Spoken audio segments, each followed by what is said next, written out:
¿Sabías que una aerolínea mexicana fue la más puntual del mundo en 2025? Aeroméxico volvió a encabezar el ranking global de puntualidad por segundo año consecutivo, según datos de Cirium, la firma internacional que analiza el desempeño de la industria aérea. De casi 200,000 vuelos operados en un año, más del 90% aterrizaron a tiempo. Porque cuando se trata de llegar a tiempo, para Aeroméxico, ahorita es ahorita. Ecobici HSBC. Más de 100 millones de kilómetros recorridos, conectando a la Ciudad de México. Presenta lo que hay que saber. Expansión Daily. El Partido del Trabajo vota en contra de la revocación de mandato en la discusión del Plan B en el Senado. En medio de protestas de Pemex, la CFE y Banobras, diputados aprueban reforma a pensiones y constructores respaldan la nueva ley de infraestructura, pero exigen participación en planeación y ejecución. Es jueves 26 de marzo. Yo soy Mónica Alfaro y esto es Expansión Daily. Expansión Daily. Toda la información en voz de los editores de Expansión. Expansión Daily. Lo que hay que saber. Te doy la bienvenida a este episodio de Expansión Daily. Comparte este episodio con quien sabes que quiere estar bien informado. Hoy está conmigo Alberto Zanella, editor adjunto de la revista Expansión. ¿Cómo estás, Beto? Hola, Mónica. Pues muy bien, mejor que los senadores que estaban chambeando durísimo todavía esta noche, ¿no? Sí, a ver, es que el Senado se puso a discutir el plan B de la reforma electoral de Sheinbaum y al cierre de esta edición se estaba discutiendo con la posibilidad, ojo, de sacar de la discusión el tema de la revocación de mandato, que sabemos es uno de los puntos que ha sido más espinosos en esta propuesta porque no tiene el apoyo de todos los partidos. Y Alberto Anaya, que es el coordinador del Partido del Trabajo en el Senado, dijo que su bancada va a apoyar la propuesta en lo general, pero en lo particular estarán en contra de la modificación de la fecha de esta revocación. Sí, Mónica, y es que la propuesta sobre la consulta de revocación de mandato atoró la discusión, como bien dices, y la votación del Plan B porque el PT rechazó la propuesta al expresar que generará inequidad en las elecciones. Y por ahí también otro partido, el de Manuel Velasco, quien es coordinador del Partido Verde, pues confirmó que existe una propuesta para que se deje fuera la modificación al artículo 35 de la Constitución, en el que se establece que la consulta de revocación de mandato se puede realizar en junio de 2027, cuando también se llevarán a cabo las elecciones intermedias, ¿no? Como dices, el tema espinoso. Recordemos que además en estas elecciones estarán las judiciales, y además esto implicaría 60 días de una posible campaña de la presidenta, ¿no? Bueno, y Morena finalmente requiere que los votos del Partido Verde y el PT, ambos partidos que estamos mencionando, pues pueda contar con ellos para conseguir la mayoría calificada que se necesita para aprobar una reforma constitucional, que significa las 2/3 partes de los senadores presentes. Así que vamos a ver cómo sigue evolucionando esta propuesta de reforma. Y pasemos al tema de la reducción de las pensiones doradas, porque los diputados la aprobaron, esta reforma, con 458 votos en medio de protestas de jubilados de la Comisión Federal de Electricidad, de Pemex y del extinto Banobras, quienes irrumpieron en la Cámara de Diputados porque, a ver, esta reforma establece que las jubilaciones o pensiones del personal de confianza no deberán exceder de la mitad de la remuneración establecida para el presidente o presidenta del país, que esto es casi 70,000 pesos, aunque exenta saca de este cajón a las Fuerzas Armadas. ¿Cuál es el problema? Que la reforma dice que el límite será aplicable a pensiones o jubilaciones futuras, pero también aquellas que se hayan otorgado con anterioridad a la entrada en vigor del decreto, o sea, que es retroactiva. Claro, y es que pues a quién no se le antoja una pensión de esas, ¿no, Mónica? A uno que no va a alcanzar mi pensión, pues claro que pues también anduviera reclamando. Pero vaya, estos inconformes justo reclaman que no fueron escuchados por los legisladores y acusaron que esta reforma de la presidenta Claudia Sheinbaum violenta sus derechos y el artículo 14 constitucional en el que se establece, eso sí, claramente, que ninguna ley tendrá efecto retroactivo, como bien lo comentas. Y al respecto, Leonel Godoy, quien es diputado de Morena, dijo que la reforma se enfoca exclusivamente en paraestatales y es para que ya no vuelva a haber este tipo de abusos, por lo que rechazó que la iniciativa contemple retroactividad en perjuicio de los actuales pensionados. Y algo que hay que reconocer es que pues se toca este punto, ¿no? Desde el legislativo, porque se ha intentado y el costo político es bastante elevado, Mónica. Sí, otra de las que se pronunció fue Margarita Zavala, diputada del PAN, que aseguró que es reprobable y perverso, dijo, que se apruebe violar derechos humanos desde la Constitución, ya que si se eliminan derechos adquiridos con base en información imprecisa o falsa, ningún derecho estará a salvo, hablando ni la pensión, ni el ahorro, ni el patrimonio. Y Beto, hablemos de algo muy importante para el país, económicamente hablando, y estoy hablando de la infraestructura, porque constructores decidieron respaldar la nueva ley de infraestructura para el bienestar, la de la presidenta Claudia Sheinbaum, que lo que busca es redefinir la relación entre el Estado y empresas en materia de obra pública. Pero están exigiendo mayor participación en la planeación de proyectos con un enfoque a largo plazo y en la ejecución. ¿Cómo está esto, Beto? Así es, Mónica, y es que fíjate que la Cámara Mexicana de la Industria de la Construcción, la CEMIC, considera que hay elementos favorables en esta iniciativa, como la Comisión de Infraestructura para el Bienestar, con participación de distintas dependencias, la incorporación de propuestas privadas al proceso de implementación y la resolución de los conflictos con mecanismos como paneles de expertos, conciliación y arbitraje, pero advirtió que el resultado dependerá de cómo se definan las reglas. A ver, ¿esto qué es?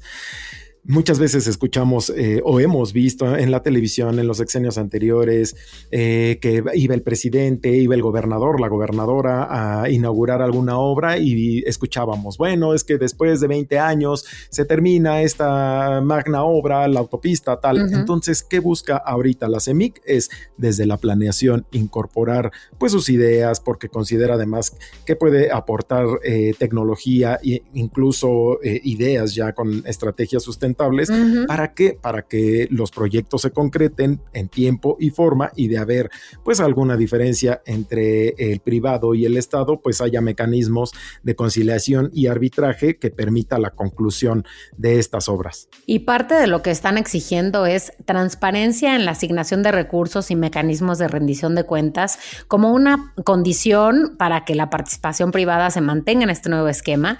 Otra cosa es movilizar recursos que hoy están en fondos, en fideicomisos, en banca de desarrollo y ahorro privado, con la intención de canalizarlos hacia proyectos de infraestructura. Esto pues detonaría inversión sin depender únicamente del gasto público. Además, la CEMIC, que ya explicabas que es la Cámara Mexicana de la Industria de la Construcción, dice que considerar la planeación a largo plazo como una especie de, pues para atender el pendiente estructural que hay todavía y crear un instituto de planeación que fortalezca realmente el desarrollo técnico de la infraestructura y que evite, ya decíamos, que algunos proyectos dependan de ciclos administrativos. Ya sabemos que cuando se van unos regresan otros y estos proyectos de infraestructura pues muchas veces necesitan mucho tiempo y se cruzan ciclos administrativos, ¿no? Es decir, diferentes partidos o personas en el ejecutivo. Claro, y lo que necesitan aquí es certidumbre jurídica, que los proyectos pues verdaderamente uh-huh. Se concluyan en tiempo y forma.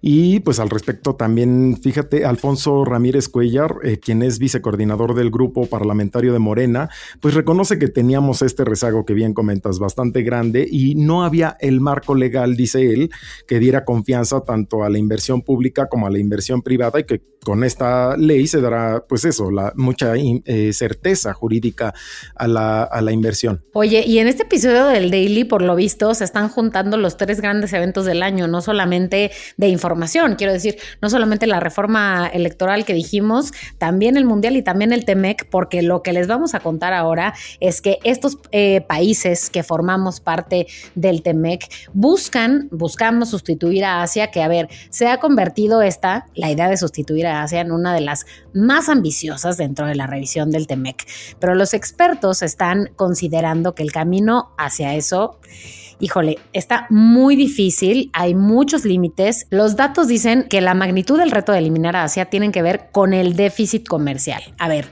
el déficit comercial que tiene México con Asia es de más de 265,000 millones de dólares. El que tiene Estados Unidos es de más de 817,000 millones de dólares. Esto lo que muestra es el nivel de integración productiva que tiene Asia con nosotros y eso está muy difícil de revertir en el corto plazo, ¿no? Claro, Mónica. Sergio Barajas, quien es experto en comercio exterior de Basham, Rinch y Correa, explicó que en algunos sectores, por ejemplo, como en la automotriz, desarrollar un proveedor toma entre 3 y 5 años. Uh-huh. Este es un plazo que choca con la presión por relocalizar producción en cuestión de meses, ¿no? Una planta no se puede traer para acá ni desmontar de aquí como si fueran enchiladas en unos 5 meses, 6 meses. Entonces, la industria no puede esperar tanto. América del Norte no cuenta con todos los insumos, además ni con la tecnología suficiente para sustituir de un día para otro a Asia de forma, pues así tan rápido, ¿no? Y Sergio Ley también se pronuncia, él es ex embajador de México en China y dice, pues también que sustituir totalmente a Asia es poco viable y que mientras nosotros, como dices, los socios del TEMEC buscamos reducir la dependencia de China, las importaciones desde otros países asiáticos crecen porque pues empresas chinas trasladan parte de su producción para mantener el acceso a este mercado de América del Norte. Y vamos a contarles algunos ejemplos de esto que estás diciendo. Vietnam, por ejemplo, ganó terreno como un proveedor clave porque, por ejemplo, empresas como Dell, como Apple, movieron el ensamblaje de sus computadoras portátiles hacia ese país, hacia Vietnam. Otro caso es el de Apple, que expandió su presencia en India para ensamblar iPhones y en Vietnam, Indonesia, Camboya, Tailandia, Bangladesh y la India ocuparon el espacio que estaba dominando por completo China en la venta de muebles y calzado. O sea, lo que queda claro, y bien lo dice Patricia Tapia, la autora de esta nota, es que las cadenas globales no se rompen, sino que se adaptan. Es correcto, y además hay que decir que sustituirlas por completo implicaría pues elevar costos de producción y restar competitividad a los productos de América del Norte, y que incluso pues Estados Unidos tiene dificultades para desarrollar capacidades industriales en plazos cortos, ya que construir una base productiva sólida toma años o hasta décadas, Mónica. ¿Me estás diciendo que eso terminaría pegándonos en el bolsillo de los usuarios al final? Al final, claro que va a pegar en el bolsillo de todos, claro. Sí, bueno, sacar a Asia de la jugada se ve como algo muy complicado, por no decir que imposible, pero por lo visto los miembros del TEMEC no están perdiendo desde ya esa batalla. Oye, y cerremos el episodio de hoy que, si bien es cierto, como ya decía yo, con el tercer tema del año, que es el Mundial, representa muchos retos que no son menores para este país, para esta ciudad, pero para ninguna de las 3 ciudades de México, pero parece que hay estrategias que ya se están poniendo en marcha para tratar de atacar los problemas más graves que sí se pueden prever. Aunque a veces parezca, no todo está perdido. Expansión Daily. Y no hablo de transporte cuando hablo de problemas, no hablo de si vamos a pagar con tarjeta, con efectivo, hablo de los posibles casos de explotación de niños, niñas y adolescentes en la temporada del Mundial y de la tarjeta azul, que es una estrategia para detectarlos con la ayuda de trabajadores de hoteles, de conductores de apps, quienes van a ayudar a identificar estos posibles casos. Así es, Mónica, y reportarlos, estos casos en los que niños, niñas y adolescentes estén en riesgo de ser víctimas de trata de personas para explotación sexual en la Ciudad de México. Esto a través de la tarjeta azul, que es una estrategia lanzada por la UNICEF, asociaciones hoteleras, el Consejo Ciudadano de la CDMX y la Secretaría de Turismo Capitalina, que es esta tarjeta. Será usada como llave para el acceso a las habitaciones de 800 hoteles con alrededor de 63,000 habitaciones en la ciudad, Mónica, y que claro, están participando en la estrategia, ¿no? Y la tarjeta dirá, sí es penal, a la niñez se le cuida, no se le lastima. Otra cosa muy importante es que va a traer ahí los números telefónicos para reportar casos de menores de edad en riesgo y un código QR que va a llevar a la información sobre cómo detectar y sobre todo cómo actuar ante posibles casos de trata de personas. A ver, Javier Puente, que es el presidente de la Asociación de Hoteles de la CDMX, explicó que lo que va a pasar es que las recepciones de los hoteles son ese primer punto de detección cuando llegue un adulto acompañado de un niño, de una niña o de un adolescente, ¿no? Entonces, cerca de 15,000 trabajadores de estos hoteles en la ciudad van a recibir capacitación en 2 jornadas durante abril y mayo para que sepan cómo detectar a esos menores de edad que están en riesgo y qué protocolos son los que tienen que aplicar que permitan que las autoridades puedan investigar, intervenir y en su caso rescatar a las víctimas. Sí, Mónica, este tema que a veces nos pudiera resultar tan lejano y que muchas veces lo podemos tener al alcance de nuestros ojos, pues claro que necesita capacitación y protocolos. Y también pues se sumarán conductores de Didi, una de las principales aplicaciones de viaje, quienes recibirán información para estar alerta y reportar pues estas situaciones de riesgo. Muy importante poner atención a estos programas y a estas estrategias, porque durante las épocas mundialistas no todo será fiesta y deporte. Oye, y en estos temas mundialistas nos escribió Hebert Quevedo y nos pregunta cómo va a ser la movilidad alrededor del Estadio Azteca, que dice, creo haber leído que ya no va a haber estacionamiento. Entonces, toda la movilidad va a depender del transporte público. Bueno, nos hace algunas preguntas ahí de cómo llegar. Efectivamente, no va a haber estacionamiento en el estadio, entonces sí, prácticamente toda la movilidad va a ser a través del transporte público y rutas especiales. Se puede llegar en metro, en tren ligero, en autobús que van a salir desde varios puntos de la ciudad. Si llevas coche, la única opción es dejarlo en estacionamientos que estén remotos, cerca de la zona, y de ahí moverse en transporte público. Eso sí, el último tramo es completamente caminando. Entonces todos, sin importar cómo lleguen, van a tener que bajarse de cualquier medio de transporte y caminar hasta el estadio. Y en cuanto a la bici, que también nos preguntaba, la ciclovía de Tlalpan sí sirve para llegar, pero no se ha anunciado nada sobre bici estacionamientos. Lo que sí, el sistema de Ecobicis te puede ayudar a acercarte desde cualquier parte de la ciudad, aunque claramente no podrás llegar en tu Ecobici hasta la puerta del estadio, ¿no? Pero sí te puede ayudar a transportarte hacia lo más cercano que haya una estación de Ecobici. Beto, muchas gracias por estar hoy en el Expansión Daily. Al contrario, Mónica, un gusto estar contigo y con los podescuchas el día de hoy. Y ustedes recuerden que toda la información sobre estos y otros temas están siempre disponibles en expansión.mx y que leemos todos sus comentarios en las redes sociales de Expansión, @expansiónmx. Nos escuchamos mañana. Expansión Daily.